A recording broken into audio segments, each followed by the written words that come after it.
اعوذ باللہ من الشیطان الرجیم بسم اللہ الرحمن الرحیم الحمد للہ رب العالمین والصلاة والسلام علی سید الانبیاء والمرسلین حبیب الہ العالمین ابی القاسم محمد صلی علی محمد وعلى آلہ الطیبین الطاہرین سیما بقیۃ اللہ فی الارضین قال اللہ تعالی فی کتابہ الکریم بسم اللہ الرحمن الرحیم وَنُرِيدُ أَن نَّمُنَّ عَلَى الَّذِينَ اسْتُضْعِفُوا فِي الْأَرْضِ وَنَجْعَلَهُمْ أَئِمَّةً وَنَجْعَلَهُمُ الْوَارِثِينَ۔ ایک بار پھر درود بھیجے گا محمد و آل محمد صلی اللہ علیہ محمد۔ پروردگار عالم کا انتہائی شکر ہے، انتہائی لطف و کرم، اس نے ہمیں اور آپ کو توفیق دی دین کی، اپنی رہنمائی کی کہ انشاءاللہ اللہ کے بتائے ہوئے دین کے اوپر چل سکیں، اور اگر خدا نصیب فرمائے تو انشاءاللہ وقت کے امام کی ہماری زندگی کام آ سکیں انشاءاللہ۔ یہ جو پروگرام ہے ظاہر ہے اس کا پیٹرن آپ کے ذہن میں بہت واضح ہے، اس کی وجہ بھی آپ کے لیے بہت واضح ہے، اور جو تبدیلیاں ہو رہی ہیں وہ خود بخود بعض اوقات تقاضا کرتی ہیں کہ انسان تھوڑا سا کبھی جلدی کر لے، کبھی دیر سے ہو جائے، اور میرا اپنے خیال ہے کہ اب ہم لوگوں کے لیے کوئی شبہ نہیں رہا ہوگا کہ تبدیلیاں بہت تیزی سے آ رہی ہیں۔ جو تبدیلیاں مثلا آج سے 10 سال پہلے 15 سال پہلے کچھ ٹائم لگاتی تھیں، آج ان کی سپیڈ کافی زیادہ ہے۔ چند مسائل ہمارے پاس ہیں، ایک دو تو وہ ہیں جو بہت واضح ہیں، ان کے اوپر بات کریں گے، اور ایک دو ذرا سے غیر واضح باتوں کے اوپر بھی غور کریں گے۔ جو بہت واضح ہے وہ تبدیلیاں ہیں کہ جو اس وقت مشرقی وسطیٰ کے اندر، جس کو ہم لوگ مڈل ایسٹ کہتے ہیں، اس کے اندر وہ نما ہو رہی ہیں، اور جو ظاہر ہے کہ اس وقت ہاٹ ایشو ہے ہمارے پاس وہ سعودی عرب، اور سعودی عرب کی جو الائیڈ فورسز ہیں ان کی طرف سے قطر کے اوپر جو پابندیاں لگی ہیں، جو انہوں نے ان کے ساتھ ڈیل کی ہے، اس کو اس وقت دنیا کے اندر زیادہ توجہ دی جا رہی ہے۔ اس کا پس منظر کیا ہونا چاہیے؟ اسی پس منظر میں ایک بہت اہم خبر تھی جو گویا آئی بھی، لیکن چونکہ اس سے زیادہ ریلیٹڈ خبریں اس سے زیادہ چل رہی تھیں تو وہ تھوڑی سی چھپ بھی گئی، اور وہ سعودی عرب کے اندر آنے والی تبدیلی تھی کہ سعودی عرب میں جو شہزادوں کے بادشاہ بننے کا نظام تھا وہ نظام تبدیل ہو گیا، اور وہ نظام جو تھا وہ تقریباً 90 سال سے کار فرما تھا، 80 سال 90 سال آپ کہہ سکتے ہیں، کہ جس کے اندر جو سعودی عرب کا بانی عبدالعزیز تھا اس کے بیٹے تھے کہ جو بادشاہ بنا کرتے تھے، اور وہ بیٹے بھی یعنی ذرا بیٹوں کا لفظ دماغ میں کچھ اور سکھاتا ہے، یہاں معاملہ کچھ اور ہے۔ مثلا آپ بیٹا سوچیں گے تو مثلا سوچیں گے کہ تھوڑی عمر کم ہوگی اور کتنے ہوں گے، بہرحال تو آپ کے ذہن میں 40 بیٹے نہیں آئیں گے، 40 چور تو آ سکتے ہیں علی بابا کی کہانی سے، لیکن بیٹے 40 یہاں 40 سے کہیں زیادہ کی کہانی ہے، اور وہ جو بیٹے ہیں ظاہر ہے اب ان کی عمریں 70 سے اوپر بہت ہیں۔ تو یہ بڑی چین تھی جس میں سے کچھ لوگ بادشاہ بن چکے تھے، اور بہت ساروں نے ابھی بادشاہ بننا تھا، اس کا انتظار کر رہے تھے وہ 10 سال سے، لیکن جناب ایک دم سے سلسلہ تبدیل کر دیا گیا، اور بجائے یہ کہ جو بانی عبدالعزیز تھا اس کے بیٹے ایک کے بعد ایک بیٹے بنتے، موجودہ بادشاہ نے اس سارے سلسلے کی جگہ اپنے بیٹے کو بادشاہ نامینیٹ کر دیا ہے، اور وہ اب شہزادہ بن چکا ہے، اور پریکٹیکلی وہ کافی وقت سے ملک کے باغ ڈور چلا بھی رہا تھا۔ اچھا، اب یہ خبر بہت اہم خبر تھی، بہت زیادہ ایکسپیکٹڈ بھی تھی، ان ایکسپیکٹڈ خبر نہیں تھی، لیکن وہ قطر کے ساتھ جو معاملہ چل رہا تھا کچھ ایسا تھا کہ قطر کے معاملے نے اس خبر کو گویا دبا دیا، اور یہ دنیا میں بہت پرانا حربہ ہوتا ہے کسی ایک خبر کو چھپانے کا، کہ مثال کے طور پر جیسے پاکستان کے اندر بھی ہوتا ہے، دنیا بھر میں ہوتا ہے کہ اگر کوئی خبر چل رہی ہے اور آپ چاہتے ہیں کہ اس خبر کو کہیں چھپا لیں تو پورا بلیک آؤٹ تو آپ نہیں کر سکتے، لیکن آپ یہ کرتے ہیں کہ اس کے پیرالل کوئی ایک اور خبر ایسی لے آتے ہیں جس کی طرف بہرحال توجہ جائے گی۔ اچھا، وہ بڑی ٹیمپریری سی ہوتی ہے، زیادہ اس کا اثر نہیں ہوتا، لیکن وہ خبر جس کا لمبا اثر ہوتا ہے وہ چھپ جاتی ہے اس کے اندر، بڑی کارآمد چیز ہوتی ہے۔ تو مثلا بہت سمبولک اس کی ایک مثال دیتے ہیں کہ جس دن امام خمینی کا انتقال ہوا اس دن چائنا نے اپنے جو ناراضی اس کے جمع ہوئے تھے تیانمن اسکوائر کے اندر، جو ان کی تاریخ کا سب سے بڑا حکومت کے مخالف مظاہرہ تھا، اس کو کرش کر دیا جس دن امام خمینی کا انتقال ہوا۔ تو جس دن انتقال ہوا، ظاہر پوری دنیا کی تمام طاقتیں اسپیشلی امریکہ ایران کے اوپر کنسنٹریٹ کر رہا تھا، تو چائنا نے فائدہ اٹھایا، اور فائدہ اٹھا کر جو ان کے ناراضی جمع ہوئے تھے، جس کو امریکہ نے ایکچولی جمع کیا تھا، اس میں کہیں نہ کہیں ان کی دخالت تھی۔ وہ مشہور و معروف تصویر بھی آپ کے ذہن میں شاید ہوگی، ایک آدمی ایک ٹینک کے سامنے کھڑا ہوا ہے۔ یہ مائکس نے اپنی پرانی حرکتیں دوبارہ شروع کر دی ہیں، اب دیکھو یہ بعد میں کیا کرے گا۔ مجھے لگ رہا ہے کہ آواز کٹ رہی ہے، آپ کے پاس بھی کٹی بھی آ رہی ہے، پوری آ رہی ہے؟ پوری آ رہی ہے، چمبئی والی طرف آ رہی ہے۔ تو چائنیز حکومت نے اس موقع سے فائدہ اٹھاتے ہوئے اپنے مخالفین کا کریک ڈاؤن کر دیا، اور پوری دنیا اس طرف توجہ تھی کہ امام خمینی کے انتقال کے بعد اب ایران کے اندر کیا ہوگا، جو ضد انقلاب ہیں وہ آ جائیں گے، یا انقلابی طاقتیں کیا رخ دھائیں گی، اور یہ ایک پرانی ترکیب ہوتی ہے۔ تو انہوں نے اس ترکیب سے فائدہ اٹھایا۔ ممکن ہے کہ سعودیوں نے بھی یہ ترکیب استعمال کی ہو کہ اب چونکہ قطر کے ساتھ معاملہ چل ہی رہا ہے اور پوری دنیا کی توجہ اس معاملے کی طرف ہے، تو انہوں نے اپنے ایشو کو بھی اس کے اندر سمیٹ لیا، اور وہ جو اناؤنسمنٹ کافی عرصے سے ڈیو تھا، اس اناؤنسمنٹ کو کر ڈالا، اور بادشاہ نے اپنے بیٹے کو اگلا بادشاہ نامنیٹ کر دیا۔ اچھا، اب یہ تھا کہ یہ جو معاملہ چل رہا ہے قطر کے ساتھ، اس کی حقیقت کہاں پہ جائے گی؟ یہ کیوں ہوا ایسا؟ کیونکہ پہلے تو یہ لوگ مل کے کام کر رہے تھے، اور بظاہر تو یہ سب ایک ہی گیم کا حصہ تھے، جس کو ایک گیم کس پلیٹ فارم کو ہم کہتے تھے جس کا یہ حصہ تھے، وہ ہم کہتے تھے جو انہوں نے بنائی ہوئی تھی گلف کوآپریٹو کونسل، GCC، اور ظاہر ہے کہ ایرانی اس کو پرشین گلف کہتے تھے، لیکن یہ لوگ اس کو گلف کہتے تھے، یعنی جو پرشین گلف خلیج فارس کے اطراف میں رہنے والے ملک تھے، انہوں نے ایک کونسل بنائی ہوئی تھی، اور اس کا مطلب تھا ایران سے لڑنا۔ تو یہ سب مل کے کام کرتے تھے سارے کام۔ تو اچانک یہ کیا ہوا کہ ان کے درمیان اختلاف اتنی شدت کے ساتھ آیا، اور معاملہ یہاں تک پہنچ گیا کہ انہوں نے اپنے ہی ملک کے اندر اپنے ہی ایک ملک کو اس طریقے سے دیکھنا شروع کر دیا۔ تو ہمیں تھوڑا سا پیچھے جانا پڑے گا، تھوڑا سا پیچھے جا کر اس کو دیکھنا پڑے گا کہ اس میں کیا گہرائی ہو سکتی ہے، اور کیا کیا چیزیں اس کے اندر انوالو ہو سکتی ہیں۔ تو چند چیزوں کو میں آپ کی خدمت میں عرض کرنے کی کوشش کرتا ہوں۔ درود بھیجے گا محمد و آل محمد۔ صلی علی محمد و آل محمد۔ اچھا، آپ سب لوگ جو یہاں پر ہیں، اور ان میں سے کافی لوگ ایسے ہیں یقیناً، اور جو یہاں پر ہیں یا جو بعد میں اس کو دیکھ رہے ہوں گے، ان سب میں جو حالات کو کہیں نہ کہیں پڑھتے رہتے ہیں، کہیں نہ کہیں اخبار میں، کہیں نہ کہیں مثلا نیٹ کے اوپر چیزوں کو دیکھتے رہتے ہیں، اور انہوں نے کچھ نہ کچھ انالیسس اس کے اوپر کہیں نہ کہیں دیکھے ہوں گے۔ تو ان تمام کو بھی آپ اپنے ذہن میں رکھیں کہ بھئی وہ جو آپ کو مختلف جگہوں کے اوپر سننے کو مل رہا ہے، مختلف اوپینینز ہوتی ہیں، ان تمام کے اندر آپ اس کو کیسے نکالیں کہ کون سی اوپینین زیادہ وزنی اوپینین رکھتی ہے۔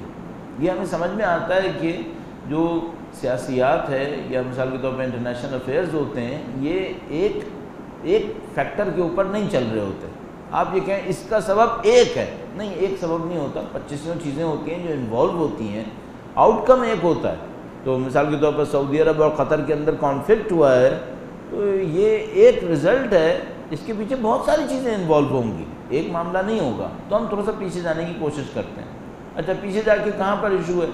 سب سے بڑا ایشو سمجھ میں آتا ہے وہ ہے مسلمانوں کی بالعموم جنرلی، اور خاص کر عربوں کی لیڈرشپ کا ہاتھ میں ہونا۔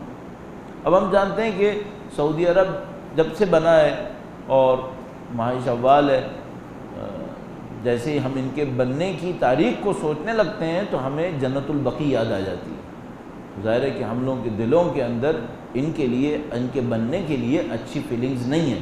خدا انشاءاللہ جلد از جلد ان ظالموں کو نیست و نابود فرمائے انشاءاللہ۔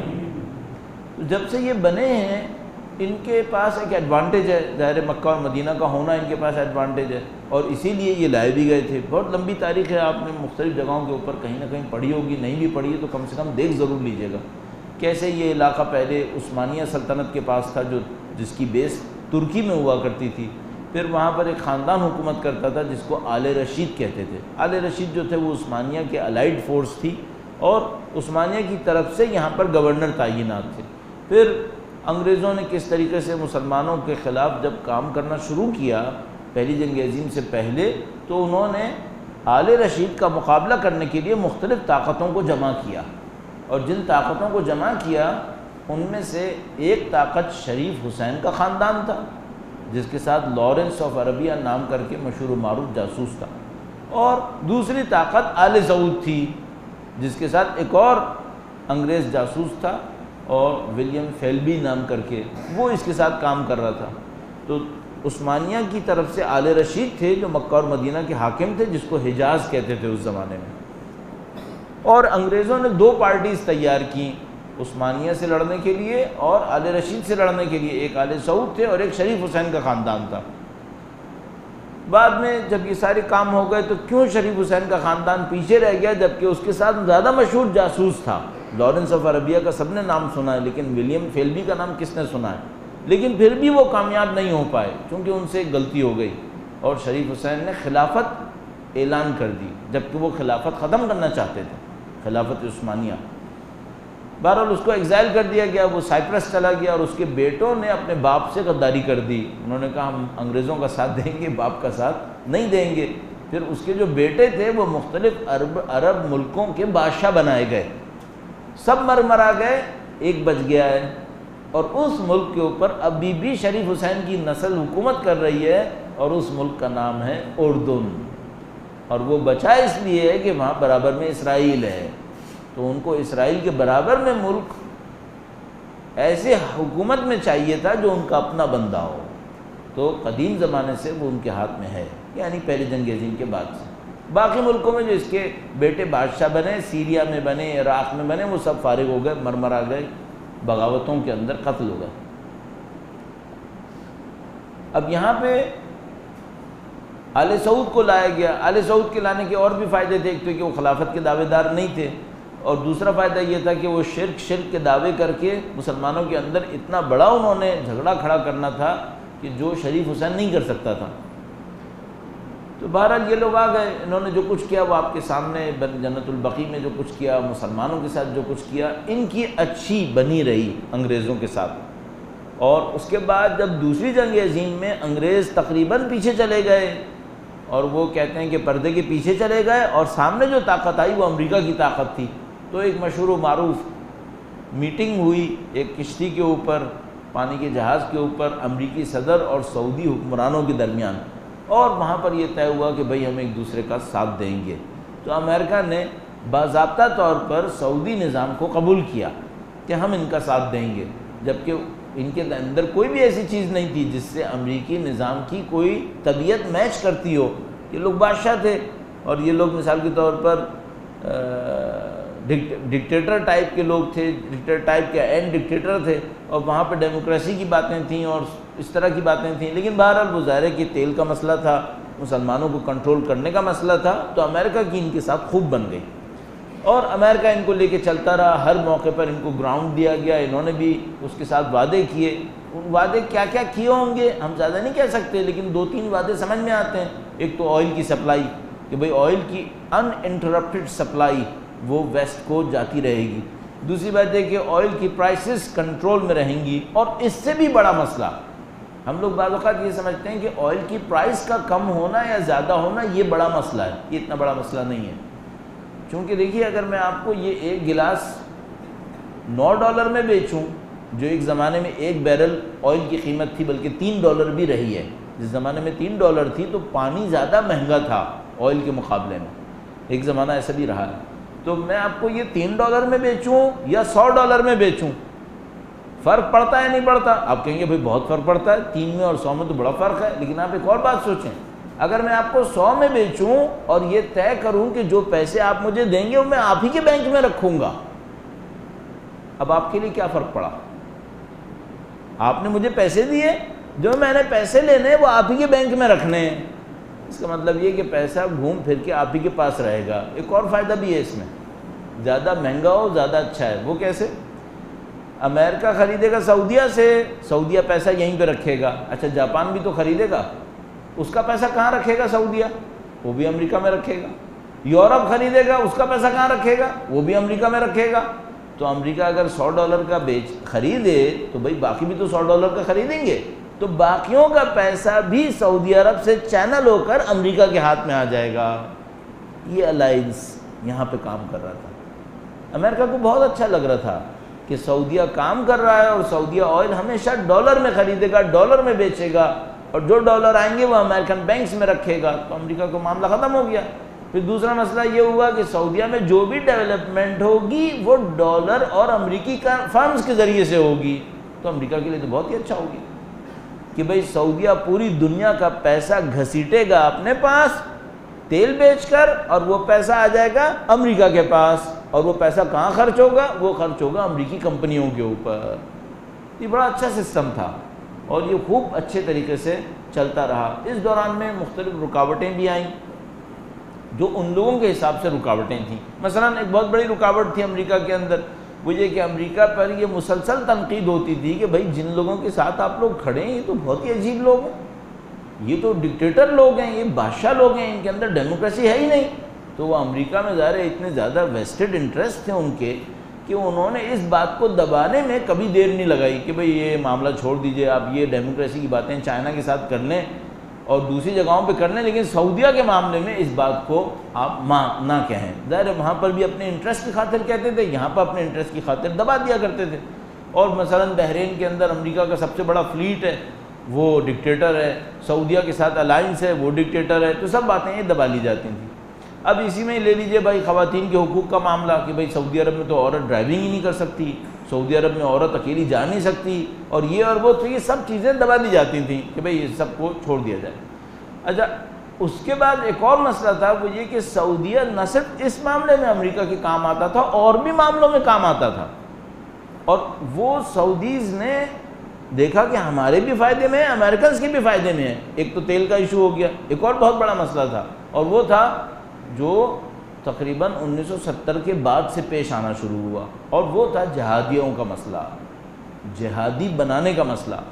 وہ اس طریقے سے تھا، ظاہر ہے کہ رشینز پاکستان کے اندر، افغانستان کے تھرو، پاکستان کے تھرو ہاٹ واٹرز تک پہنچنا چاہتے تھے، گرم پانی تک پہنچنا چاہتے تھے، یعنی بحیرہ عرب تک، یہ جس کے ساحل پہ آپ کلفٹن پہ جا کے مزے کرتے ہیں، وہ یہاں تک پہنچنے کے لیے مر رہے تھے۔ 100 سال سے ان کا پلان تھا کہ ہمیں یہاں پہنچنا ہے، لیکن پہنچ نہیں پا رہے تھے۔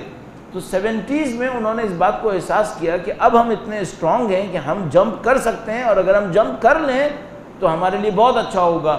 تو اس وقت کی جو کمیونسٹ لیڈرشپ تھی اس نے طے کیا کہ ہم افغانستان کے تھرو آگے بڑھیں گے، پاکستان کے ساحل مکران کو طے کرتے ہوئے ہم بحیرہ عرب تک پہنچ جائیں گے، گرم پانی تک پہنچ جائیں گے۔ ایک دفعہ بحیرہ عرب تک پہنچ گئے تو ویسٹرن اکانومی چلتی ہے پرشین گلف کے آئل پر، تو ہم یہاں پہنچ کر آئل کو ٹیپ کر دیں گے، پکڑ لیں گے اپنے ہاتھ میں، تو ویسٹ ہمارے سامنے ویسے ہی سرنڈر ہو جائے گا۔ ان کی ضرورت بھی بن گئی تھی۔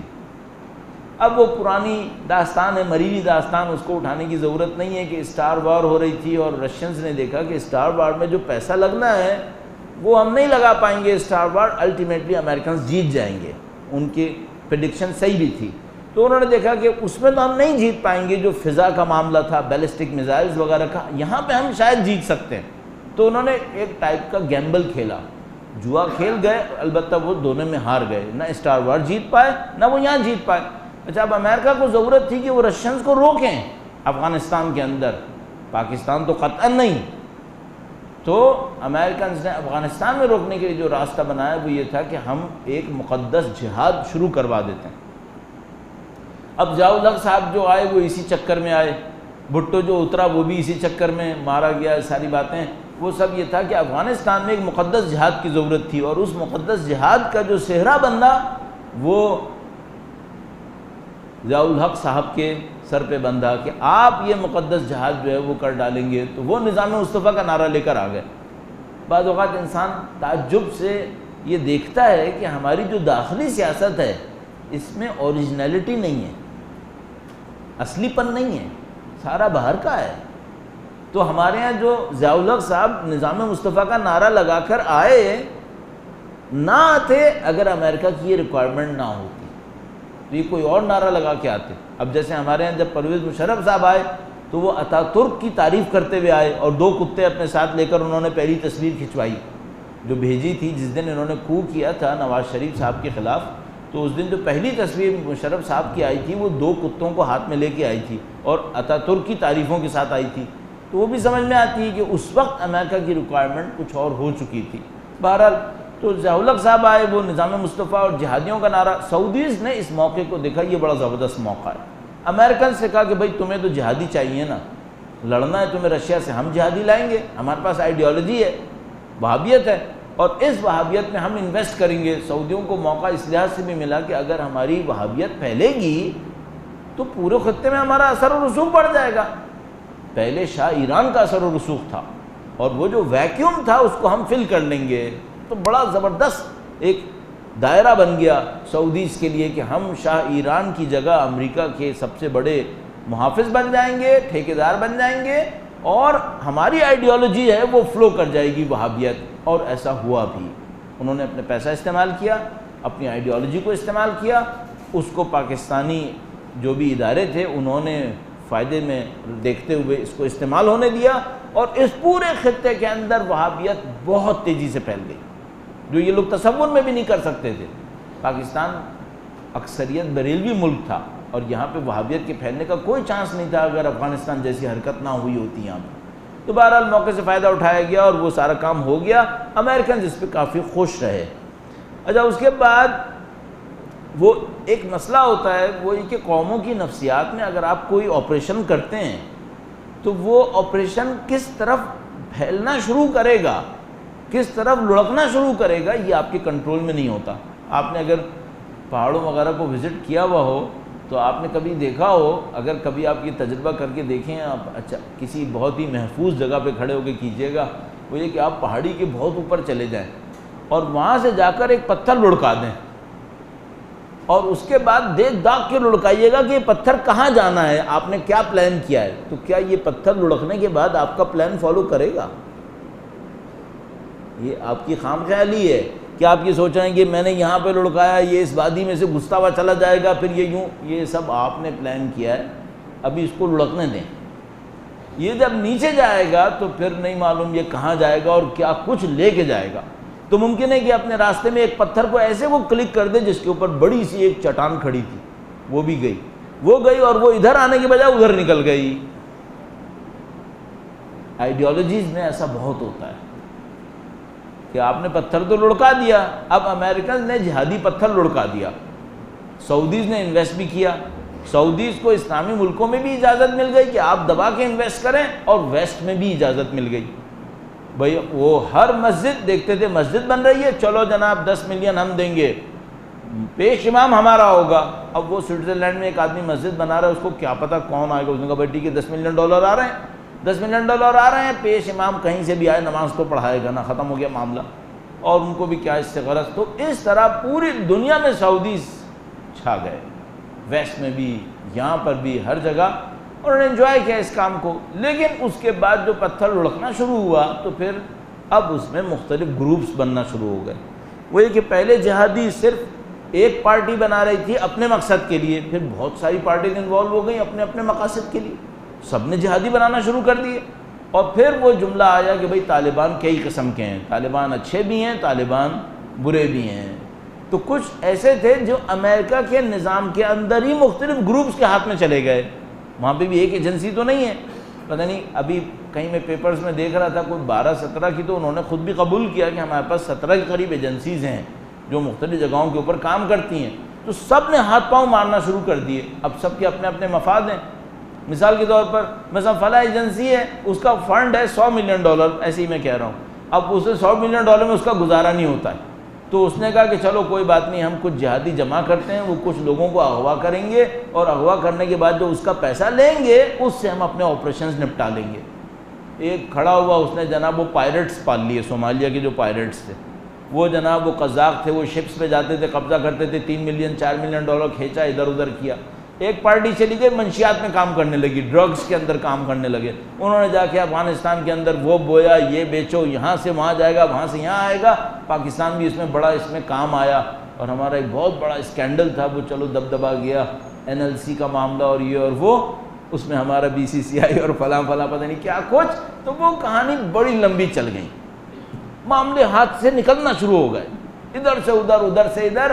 اس کے بعد کیا ہوا کہ امریکہ کے اندر 9/11 کا ایشو ہو گیا، اب نہیں معلوم کس نے کروایا کیا کروایا، لیکن ایک بات تھی کہ انوالو اس میں سعودیز تھے۔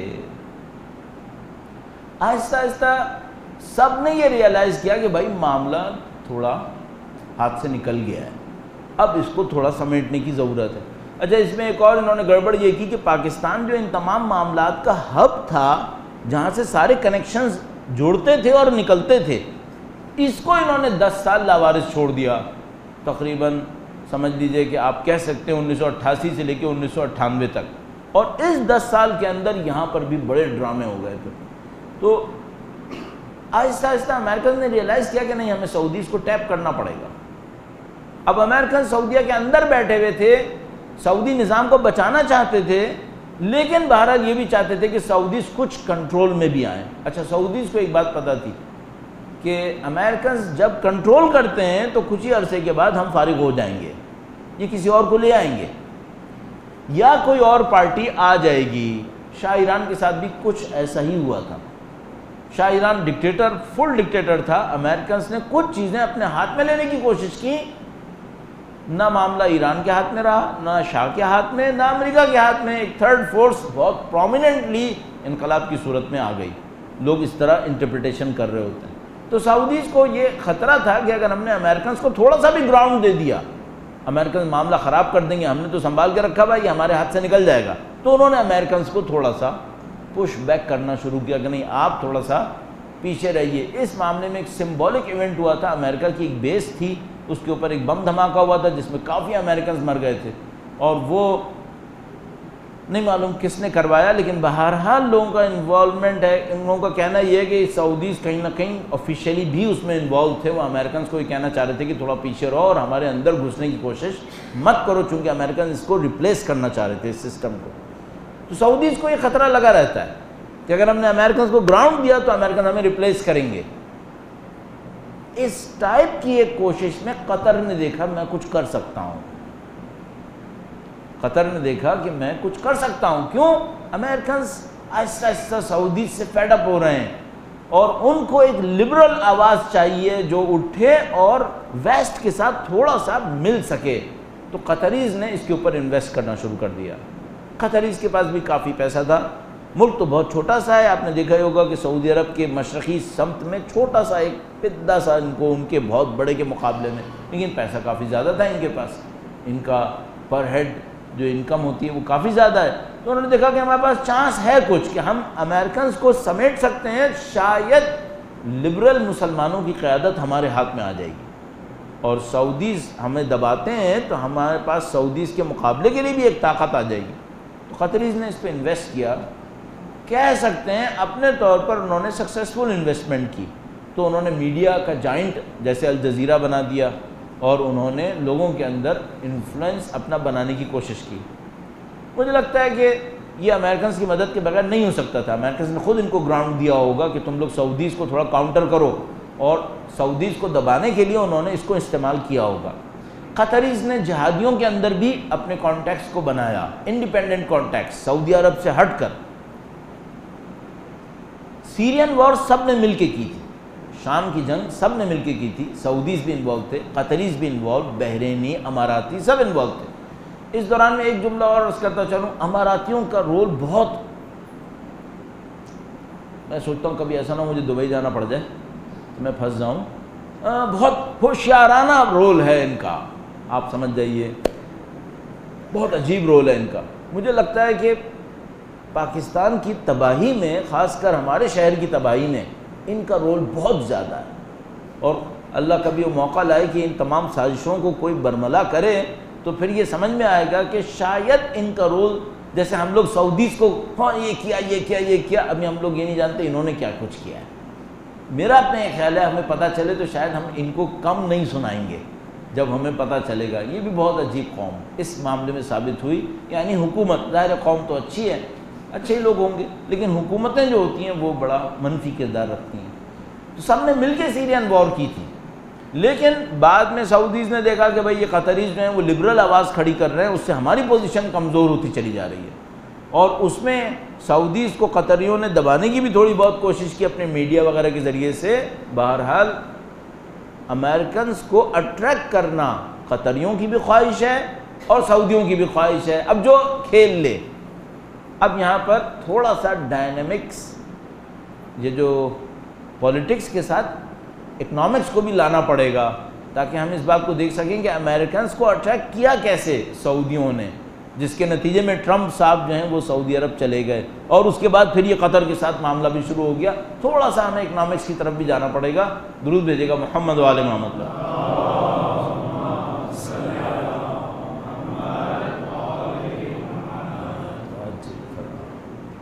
سعودیز کے پاس پیسے کی کوئی کمی نہیں تھی، اور سعودیز جو ہیں وہ ظاہر انہوں نے تیل بیچ کر کافی پیسہ جمع کیا، لیکن مصیبت ساری یہ تھی کہ تیل کا جو پیسہ تھا یہ امریکن بینکس کے اندر ہے۔ امریکن بینکس کے اندر ہونے کا مطلب یہ ہے کہ بھئی آپ کے ریچ میں نہیں ہے کہ آپ جب چاہیں نکال لیں، ایسا نہیں ہے۔ ہمیں فیگرز نہیں معلوم، لیکن میرا اپنا ہی خیال ہے امریکنز نے کم سے کم بھی جو میرا ذہن کہتا ہے 700-800 بلین ڈالر سعودیز کے کھائے ہوں گے اس سارے چکر کے اندر، میرا اپنا خیال ہے۔ اور چونکہ اب سعودیز بہت مصیبت میں ہیں، لیکن وہ یہ نہیں کہہ پا رہے کہ جو امریکہ میں ہمارا پیسہ رکھا ہے وہ ہمیں کیوں نہیں مل رہا، وہ یہ نہیں کہہ پا رہے۔ ان کو پتہ ہے کہ کہیں گے تو معاملہ خراب ہو جائے گا۔ اصل وہ گفتگو ہی ختم ہو گئی۔ امریکہ میں جو ان کا پیسہ تھا، پہلے اس کی فیگرز آتی تھیں 800 ملین ڈالر ہے، 700 ملین ڈالر ہے، اب وہ فیگرز آنا ہی بند ہو گئی۔ آپ نے کئی مہینے سے ایسی کوئی فیگر نہیں دیکھی ہوگی میڈیا کے اندر کہ سعودیز کا کتنا پیسہ امریکہ میں انویسٹ ہوا ہوا ہے۔ گویا ان کو یہ سمجھا دیا گیا کہ بیٹا بھول جاؤ، یہ پیسہ واپس نہیں آئے گا، جو تمہارے پاس ہے اس کے اوپر کچھ کہانی کر دو۔ اچھا، سعودیز کے اندر معاملے کہاں سے خراب ہونا شروع ہوئے؟ ایک تو کرپشن، بے انتہا کرپشن۔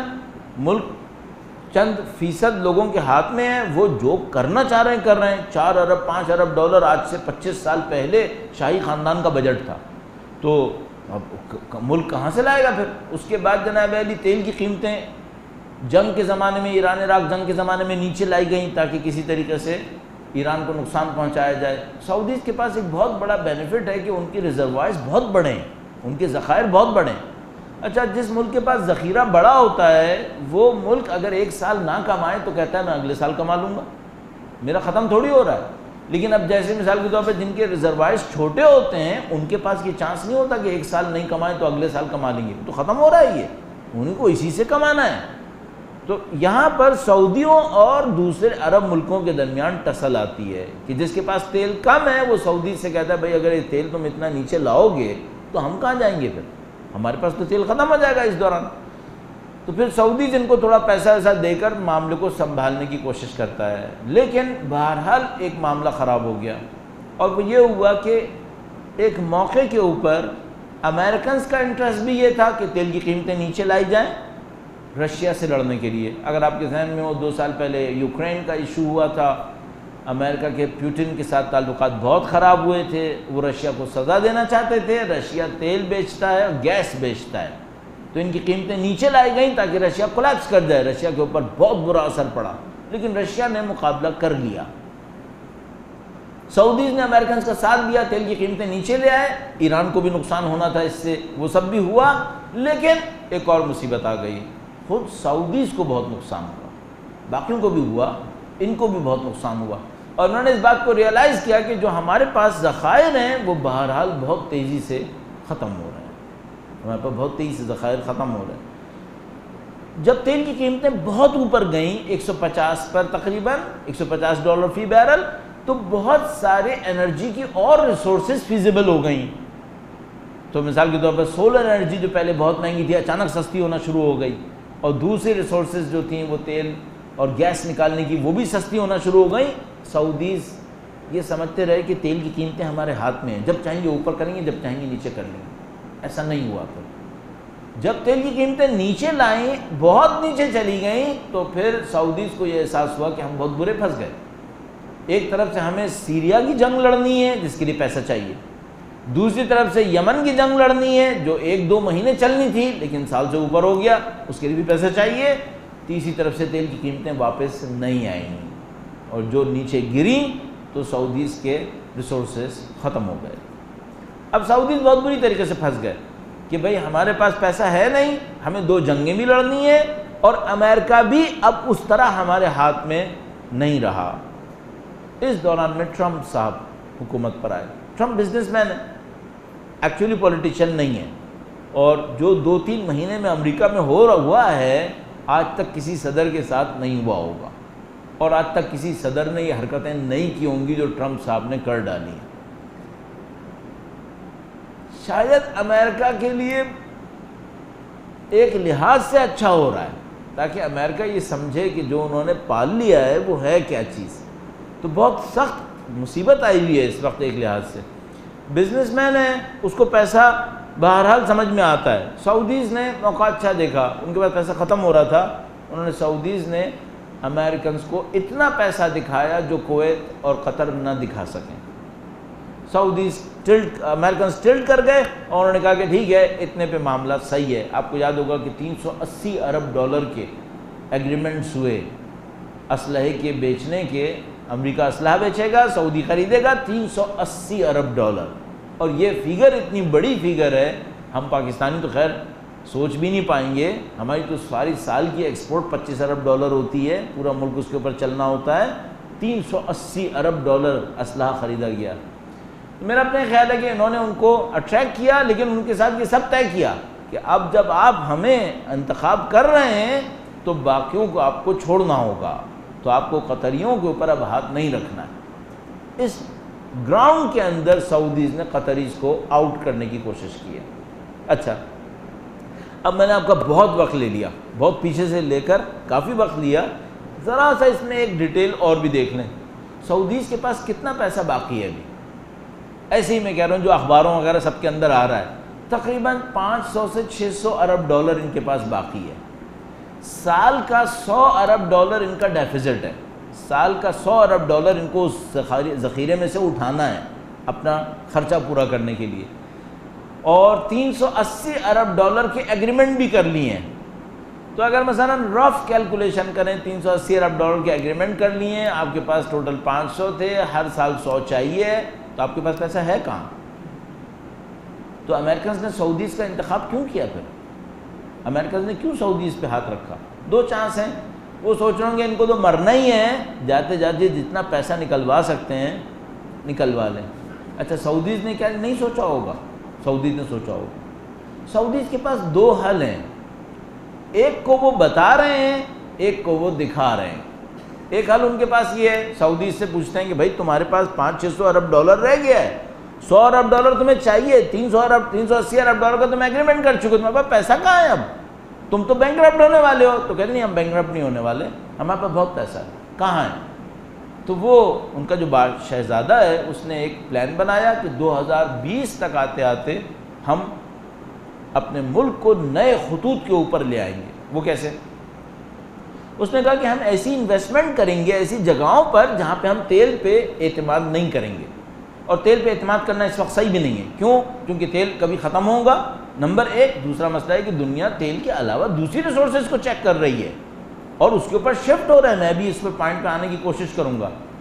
تو اس نے کہا کہ ہمیں تیل سے تو ویسے ہی جان چھڑانی ہے، ہمیں پیسہ ایسی جگہ پہ لگانا پڑے گا جو ہمیں تیل کے علاوہ بھی پیسہ دے۔ دبئی اچھی مثال ہے، دبئی کے پاس زیادہ پیسہ تیل نہیں ہے، ابوظہبی کے پاس تیل ہے، لیکن دبئی نے پھر بھی معاملہ سنبھال لیا اپنا۔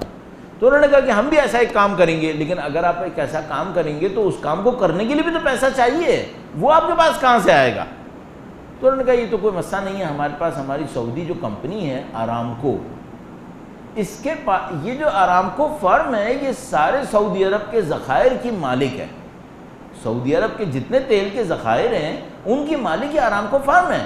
تو انہوں نے کہا کہ ہم آرامکو کے شیئرز بازار میں لائیں گے، لوگ آرامکو کے شیئرز خریدیں گے، اور ان شیئرز کو جب ہم بیچیں گے ہمارے پاس پیسہ ہی پیسہ ہوگا۔ کتنا پیسہ آنے والا ہے؟ تو انہوں نے کہا کہ بھئی ہم اگلے سال 2018 کی مئی میں تقریباً اس کے شیئرز کو لانچ کریں گے۔ اچھا، اب جو کمپنی شیئرز لانچ کرتی ہیں، مثلا آپ کو یاد ہوگا فیس بک نے اپنے شیئرز لانچ کیے تھے، ایپل جیسے ہے اس نے اپنے شیئرز لانچ کیے ہوئے ہیں، تو یہ جو باتیں کر رہے ہیں اس سے کہیں زیادہ کی ہیں۔ یہ کتنے پیسے کی بات کر رہے ہیں؟ یہ بات کر رہے ہیں تقریباً 2000 ارب ڈالر کی. ابھی 380 ارب ڈالر کا ایگریمنٹ ہوا تھا نا. تو کہا کہ ہم لوگ جب شیئرز لانچ کریں گے آرامکو کے تو ہم 2000 ارب ڈالر کما سکیں گے. وہ 2000 ارب ڈالر بہت بڑی رقم ہے. 2 ٹریلین ڈالر. البتہ امریکہ کے لیے تو اتنی بڑی نہیں ہے، چونکہ امریکہ تو بہت آگے ہے. امریکہ کا اس وقت قرضہ میرے خیال میں 16 ٹریلین ڈالر ہے. دنیا کا سب سے مقروض ملک ہے. اور ان کا جو سال کا ڈیفیزٹ ہے، ٹریڈ ڈیفیزٹ، وہ میرے خیال میں 1.5 ٹریلین ڈالر ہے. تو ان کے لیے تو 2 ٹریلین ڈالر بڑی بات نہیں ہوتی، لیکن باقی پوری دنیا کے لیے 2 ٹریلین ڈالر بہت بڑی بات ہوتی ہے. یہ کہاں سے آئے گا؟ انہوں نے کہا ہم آرامکو کے شیئرز بیچیں گے. آج تک دنیا میں کبھی کسی کمپنی کے شیئرز اتنی مالیت کے نہیں بکے. آج تک نہیں بکے. کہاں بیچیں گے آپ؟ اب وہ پوری دنیا میں ڈھونڈ رہے ہیں کس اسٹاک مارکیٹ میں اتنا دم ہے کہ ہمارا شیئر بیچ سکے. تو کبھی ہانگ کانگ سے بات کی، کبھی سنگاپور سے بات کی، کبھی اس سے سب بھاگ رہے ہیں کہ نہیں بھائی یہ کام خراب ہو جائے گا. چونکہ جو بھی اسٹاک اس کے شیئرز لے کر آئے گا اگر نہیں بکے تو وہ اسٹاک بھی جائے گا. پھر تو وہ ڈر رہا ہے کہ بھائی میں لے کر آ گیا، میرا بھی بیڑا غرق نہ ہو جائے کہیں. تو سب نے ادھر ادھر کرنا شروع کر دیا. اب یہ ڈھونڈ رہے ہیں، ہم سنگاپور پہ جا کے بات رکے گی کہیں پہ. اچھا، اب یہاں پر ایک اور کوشچن ہے. جب ہم کسی کمپنی کے شیئر خریدتے ہیں تو ہمیں یہ یقین ہونا چاہیے کہ کمپنی مضبوط ہے. ہاں ریزروائرز تو بہت ہیں، آرامکو کی تو کوئی مسئلہ نہیں ہونا چاہیے، لیکن ان ریزروائرز کے اوپر حکومت کس کی ہے؟ آل سعود کی. یہ مضبوط ہے؟ نہیں. دنیا میں کوئی آدمی یہ نہیں کہے گا کہ سعودی حکومت مضبوط ہے. تو کوئی اس کے شیئر کیوں لے گا؟ ایک سمپل فنڈامنٹل یہ کہہ رہا ہے کہ نہیں، اس کے شیئر نہیں بکیں گے، قطعاً نہیں بک سکتے. 2000 ارب ڈالر آ جائیں یہ تو پاسبل ہی نہیں ہے. تو ہمارا جیسا جو لے مین ہے اس معاملے کے اندر، جس کو نہیں پتا کیسے بکتے ہیں، کیا بکتے ہیں، ہمیں یہ بات سمجھ میں نہیں بکنے چاہیے. نہیں بک سکتے. اچھا نہیں بک سکتے، بہرحال وہ پروپیگنڈا کر رہے ہیں کہ بک جائیں گے. امریکنز ہمارے ساتھ ہیں، یہ ہے وہ ہے، بہت ساری باتیں ہیں، تو وہ بک جائیں گے. میں امریکہ جا رہا تھا، شاید میں نے آپ کو یہ سنایا ہو. امریکہ جا رہا تھا تو میرے برابر میں ایک سعودی بیٹھا ہوا تھا. وہ بھی آئل انڈسٹری کا تھا، ینگ تھا، جوان ماشاءاللہ. تو وہ بیٹھا ہوا تھا، وہ بھی آئل انڈسٹری کا تھا. اچھا اب ہمارا تو ریکارڈ ویسے خراب ہے، اب ہم اس کو تو نہیں بتا سکتے کہ ہم کیا آئیڈیالوجی اور کیا اور کیوں. تو میں سعودیوں کا حامی بن گیا، آل سعود کا. تو میں نے کہا کہ یار بہت اسٹرانگ ملک ہے ماشاءاللہ، بڑی زبردست حکومت ہے اور بڑا. اس نے کہا کیسی باتیں کر رہے ہو، یہ سب خراب ہے، یہ سب ختم ہو گیا. میں نے کہا نہیں نہیں بہت اسٹرانگ ہے. دیکھو نا تمہارا پرنس اتنی زبردست پلاننگ کرتا ہے، اس نے 2020 میں پورے ملک کو آئل انڈسٹری سے باہر نکال دینا ہے. کہنے لگا یہ سب خواب ہے، کچھ نہیں ہوگا، ایسے سب ختم کر دے گا یہ آدمی. یہ دیکھو اس نے کیا کیا ہے. تو میں نے کہا وہ آرامکو. کہنے لگا میں خود آرامکو میں کام کرتا ہوں، کوئی شیئر نہیں بکے گا آرامکو کا. تو اب میں اس کو سارے راستے کنونس کرتا رہا کہ نہیں نہیں بک جائیں گے، انشاءاللہ بک جائیں گے.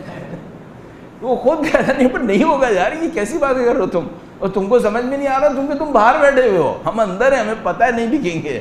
میں کہا دیکھو اگر تم نہیں بکیں گے نا تو وہاں پر کوئی اور راستہ بھی نہیں ہے. کہنے لگا یہی تو ہمیں ڈر ہے. تو پھر اس نے مجھے بتایا، کہنے لگا ہم لوگ جتنے مینیجرز ہیں نا، ہم سب لوگ باہر کی سوچ رہے ہیں کہ جتنی جلدی ہے بھاگ جاؤ یہاں سے، کیونکہ یہاں بہت بڑی مصیبت آنے والی ہے. اس نے خود مجھ سے کہا، اپنی بیوی بچوں کو لے کے جا رہا تھا. تو اس طرح کا ایک معاملہ ہے. ہم ڈیفینڈ کر رہے ہیں اور وہ کہہ رہے ہیں نہیں ہوگا بھائی یہ نہیں بکتے. اچھا تو سعودیز کو نہیں پتا کیا؟ مجھے لگتا ہے ان کو پتا ہے اس طرح نہیں بکیں گے. چاہ کیا رہے ہیں پھر یہ؟ اب یہاں پہ سمجھ میں آتا ہے شاید ایک اور گیم کرنا چاہ رہے ہیں. وہ کیا ہے؟ قطر کا تختہ الٹ دیں، اور قطر اگر کنٹرول میں آ جائے تو قطر کی دولت سعودیوں کے کام آ سکتی ہے. ہاں یہ وہ جگہ ہے جہاں پہ کام ہو سکتا ہے. مجھے لگ رہا ہے پتہ نہیں کیوں کہ سعودیز یہ کر رہے ہیں. سعودیز آرامکو کو بیچ کے نہیں نکل پائیں گے اس مصیبت سے جس میں وہ پھنسے ہوئے ہیں. لیکن قطر کی اگر حکومت کو تبدیل کر لیں اور قطر کے اوپر ان کا بندہ آ جائے جو قطر کا پیسہ ان کو دے سکے تو پھر معاملہ چل سکتا ہے. اچھا امریکنز یہ کام بہت دفعہ کر چکے ہیں. امریکنز کے اوپر جب اقتصادی بحران آتا ہے، ریسیشن آتا ہے، وہ ایک جنگ کرتے ہیں. اور ایک جنگ کر کے اس کا پیسہ گھسیٹتے ہیں. میں اس کو کئی دفعہ شاید آپ کی خدمت میں کہہ چکا ہوں گا کہ 1990 میں کنفرم ایک ریسیشن تھا ان کے سر پر, اور انہوں نے کویت اور عراق کی جنگ کروائی اور کویت کا آدھا تیل اپنے کنٹرول میں کیا تاکہ اس ریسیشن سے باہر آ سکیں. اس کے بعد جو ریسیشن کو 1990 میں پریڈکٹ کر رہے تھے, وہ پریڈکٹ کر رہے تھے کہ 2010 میں ریسیشن دوبارہ آئے گا. یہ جس کتاب کو میں آپ کو کہہ سکتا ہوں کہ آپ جا کر پڑھیں, یہ 84-85 میں لکھی گئی تھی, اور اس کے اندر یہ ساری سیکوینس لکھی ہوئی تھی کہ 1990 میں زبردست شوق آئے گا. اس کی بک کا نام ہی یہی تھا, دی گریٹ ڈپریشن آف 1990. اور اس کے بعد اس نے لکھا تھا کہ یہ اگر انہوں نے یہاں سے نکال بھی لیا, اور اس نے طریقے بھی لکھے تھے کہ کیسے نکالیں گے, تو اس نے کہا تھا 2010 میں جو آئے گا وہ ریورس نہیں ہو پائے گا. انفارچونیٹلی پیٹرن وہی چل رہا ہے. ہر ریسیشن پر اس نے بھی لکھا تھا کہ امریکن گورنمنٹ ریسیشن کیسے نپٹاتی ہے. امریکن گورنمنٹ نپٹاتی ہے جنگ کر کے. اس خاطر امریکی نظام کی ذات میں جنگ ہے, کیونکہ یہ نظام ہے کیپٹلزم کے اوپر, کیپٹلزم کی نظام میں ریسیشن ہے, اور ریسیشن کو نپٹانے کا نسخہ جنگ ہے, تو اس کا مطلب ہے اس کے نظام میں جنگ ہے, ان کو اسلحہ بیچنا ہے. اور انہوں نے 2010 میں بھی یہی کام کیا, اور اب پھر یہی کام سعودیز کرنا چاہ رہے ہیں کہ بھئی تم تو یہی کرتے ہو نا, ہم بھی یہی کر رہے ہیں کہ یہ اتنا سا ملک ہے کویت, قطر, اگر یہ نکل جائے تو اس کا پیسہ پھر ہمارے کنٹرول میں آنا چاہیے.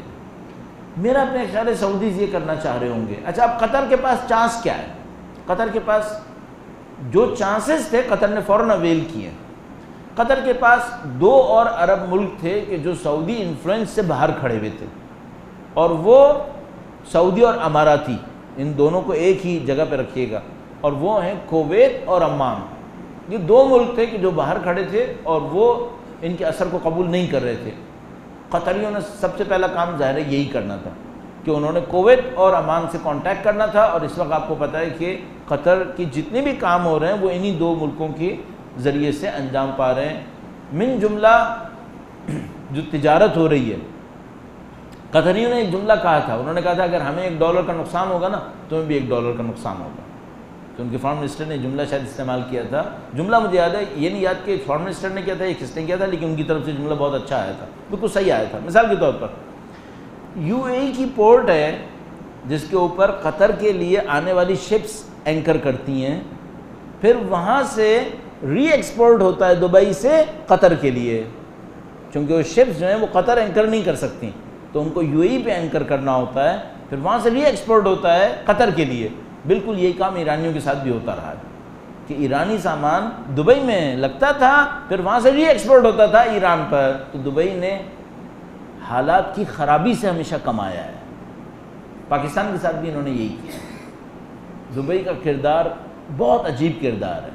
میں نے کہا نا مجھے شاید کبھی جانا پڑے, اس لیے میں ذرا بچا کے رکھوں, تو ان کا کردار بہت عجیب کردار ہے. بہرحال جیسے ہی انہوں نے سینکشن لگائی, قطریوں نے وہ جو شپس آتی تھیں دبئی اس کو ڈائیورٹ کیا عمان, اور مسقط سے کہا کہ تم یہ رول پلے کرو. مسقط بہت عرصے سے اس کام کے لیے تیار تھا.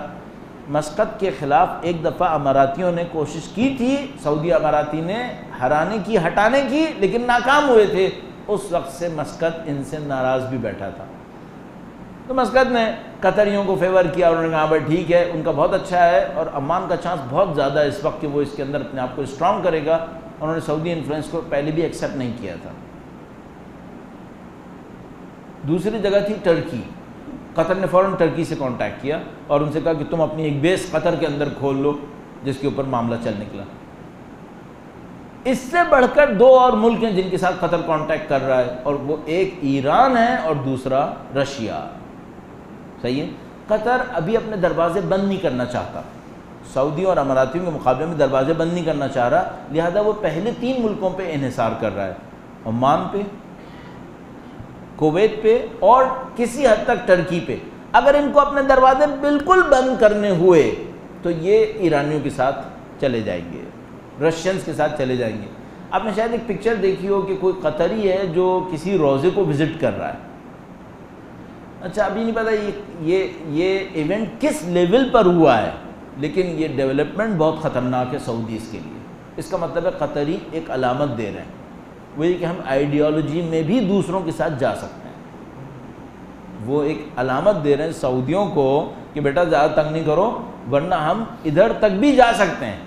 اچھا سعودیز نے اس کو چیلنج لیا ہے اور انہوں نے کہا کہ ٹھیک ہے ہم قطریوں کو سزا دیں گے. اس کی اعلان نہیں کیا کہ ہم کیا سزا دیں گے. 10 دن کی جو انہوں نے ڈیمانڈ بھیجی تھی 13 ڈیمانڈ, 10 دن ٹائم دیا, پھر 2 دن اس کے اندر ایکسٹینڈ کیا اور کہا کہ مان جاؤ. اس نے کہا ہم نہیں مانیں گے تمہاری ڈیمانڈ لیکن ہم نیگوشیشنز کرنے کے لیے تیار ہیں. قطریوں نے کہا, انہوں نے کہا کہ اب ہم قطریوں کو سزا دیں گے. کیا سزا دیں گے؟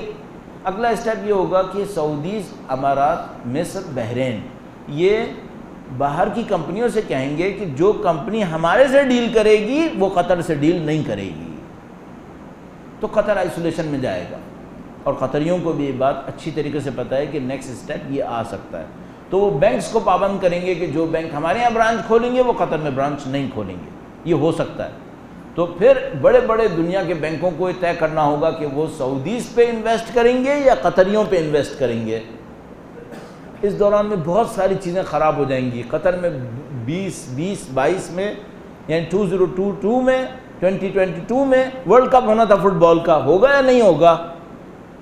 اس کے اوپر اربوں روپے, اربوں ڈالر انہوں نے لگائے. اچھا امارات کے اندر 2020 میں ایک ایگزیبیشن ہونی تھی جس کو وہ 2013-14 سے رو رہے ہیں, پروپیگنڈا کر رہے ہیں, اب ہوگی یا نہیں ہوگی؟ سب کا سب کولیپس کر رہا ہے. تو عزیزان محترم بڑا وقت لیا میں نے آپ کا, بڑی لمبی کہانی سنا دی. کیا ہوگا؟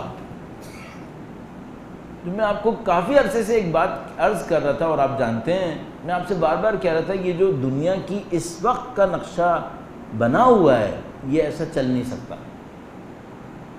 اور اب میرے خیال میں اس بات کا وقت بہت نزدیک آ جانا چاہیے کہ ہمیں یہ نظر آئے کہ یہ نقشہ کولیپس کیسے ہوتا ہے.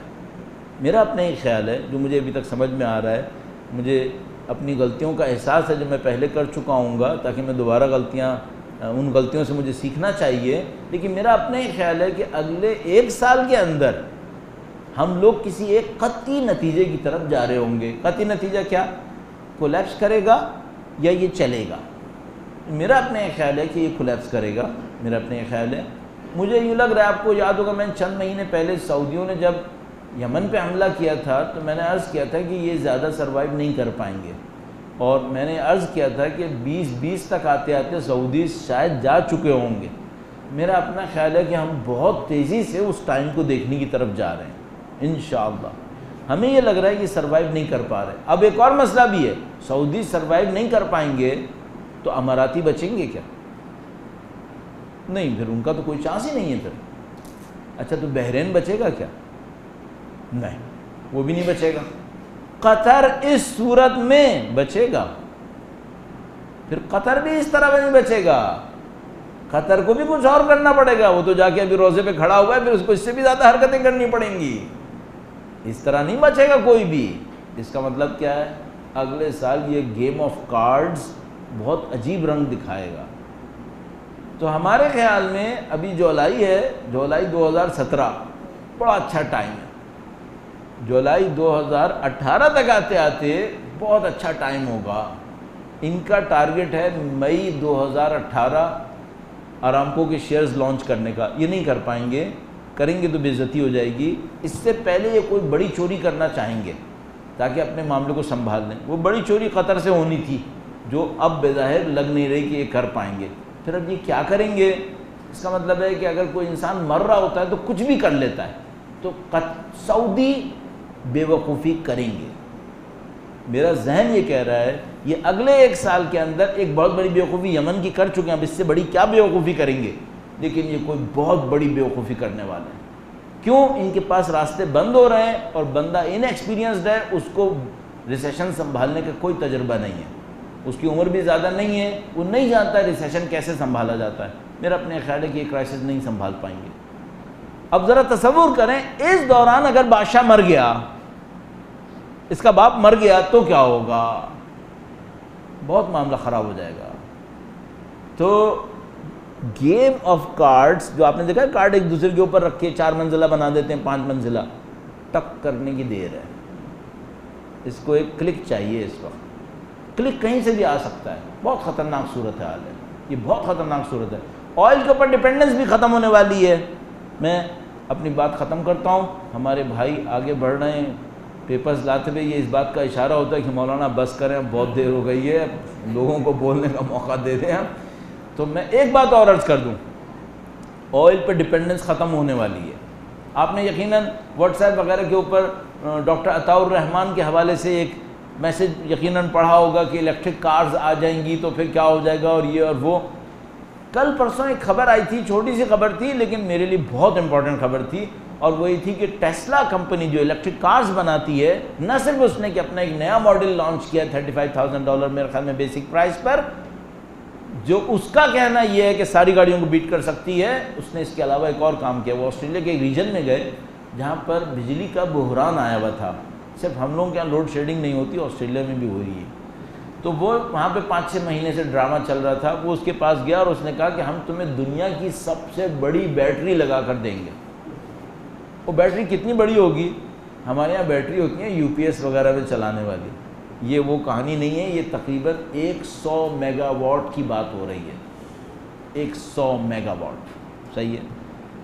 ابھی تک جو دنیا میں سب سے بڑی بیٹری بنی ہے، جو مجھے ابھی تک سمجھ میں آتا ہے، ظاہر میرے پاس ظاہر اچھی کیلکولیشن نہیں ہوں گی، تو وہ 34 میگا واٹ کی ہے۔ اگر یہ ایسا کوئی کام کرنے میں کامیاب ہو گیا، اور ٹیسلا کی بات ہو رہی ہے، ٹیسلا کی ورتھ اس وقت فورڈ اور GM سے زیادہ ہے۔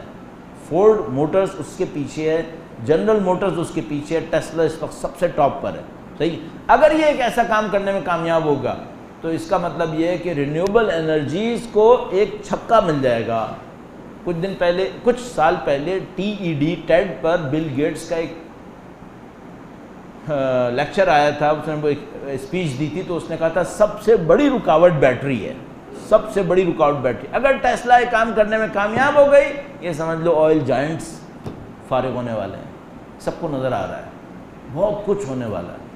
تو ہم نیکسٹ 1 اور 2 ایئرز کے اندر دنیا کے اندر بڑی عجیب و غریب تبدیلیاں دیکھ سکتے ہیں۔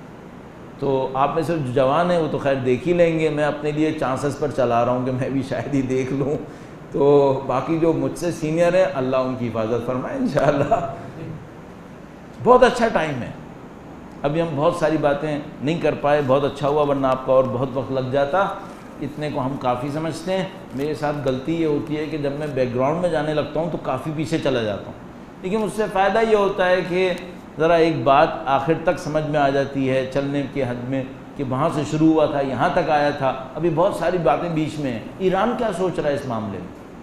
یہ جو قطر کا معاملہ چل رہا ہے بہت بڑا ایک مسئلہ ہے جس کو بات ہی نہیں ہو پائی۔ وہ موصل کے اوپر ISIS کو شکست ہو گئی ہے، ISIS مسلسل ہار رہی ہے، اس کا کیا ہوگا؟ بہت ساری باتیں ہیں۔ ٹرمپ کے ساتھ جو ڈرامے چل رہے ہیں، رشیا نے انتخابات میں شرکت کی تھی یا نہیں کی تھی، اور ٹرمپ اور پوٹن کا ابھی میٹنگ ہوئی، اور پھر ٹرمپ صاحب یورپ گئے، جو ڈرامے ہوئے ان کے ساتھ، وہی ساری باتیں، پتہ نہیں کیا کچھ ہو رہا ہے دنیا میں۔ آپ اس کو بریفنگ میں لا ہی نہیں پائیں گے، اس وقت دنیا میں اتنی تیزی سے تبدیلی ہو رہی ہے۔ یاد رہی کہ ہوگا آپ کے ذہن میں، ہم ایک روایت بہت عرض کرتے تھے کہ مثلا تسبیح ٹوٹ جاتی ہے، اس کے دانے جیسے بکھر جاتے ہیں، اب وہ تسبیح ٹوٹتی ہوئی نظر آ رہی ہے، اب تسبیح ٹوٹتی ہوئی نظر آ رہی ہے، دانے بکھر رہے ہیں، آپ کے لیے سمیٹنا بہت مشکل ہو جائے گا، آپ کرنے کے میرے لیے مشکل ہو رہا ہے، لیکن بہرحال حالات بہت تیزی سے تبدیل ہوں گے۔ درود بھیجے گا محمد و آل محمد۔